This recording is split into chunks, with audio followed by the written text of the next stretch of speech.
ஆளுமைமிக்க அரசியல்வாதியாக pure politics பயிற்சி பட்டறை நேரடி இணைய வழி வகுப்புகள் உங்கள் சீட்டிற்கு முந்துங்கள் 7338824242.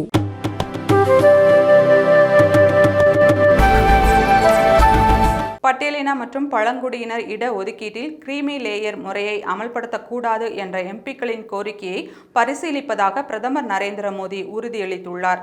பல்வேறு மாநிலங்களில் பட்டியலின மற்றும் பழங்குடியினர் பிரிவில் கொண்டுவரப்பட்ட உள் ஒதுக்கீடு தொடர்பான வழக்குகளை உச்சநீதிமன்றம் ஒரே வழக்காக விசாரித்தது. இதில் மாநிலங்களுக்கு உள் ஒதுக்கீடு வழங்க உரிமை உள்ளது என்ற உச்சநீதிமன்றம் தீர்ப்பளித்தது.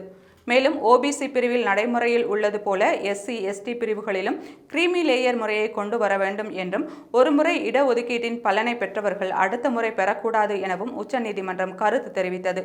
இதற்கு நாடு முழுவதும் உள்ள பட்டியலின அமைப்புகள் எதிர்ப்பு தெரிவித்தன. இந்நிலையில் பாஜகவை சேர்ந்த பட்டியலின மற்றும் பழங்குடியினத்தைச் சேர்ந்த எம்பிக்கள் பிரதமர் நரேந்திர மோடியை சந்தித்தனர். அவர்கள் எஸ்சி எஸ்டி பிரிவில் கிரீமி லேயர் முறையை அமல்படுத்த வேண்டும் என்ற உச்சநீதிமன்றத்தின் கருத்து நடைமுறையில் சாத்தியமற்றது என்றும், இதை அமல்படுத்தக்கூடாது எனவும் அவர்கள் பிரதமர் மோடியிடம் வலியுறுத்தினார்கள். அவர்களிடம் இந்த கோரிக்கை குறித்து பரிசீலிப்பதாக பிரதமர் நரேந்திர மோடி உறுதியளித்துள்ளார்.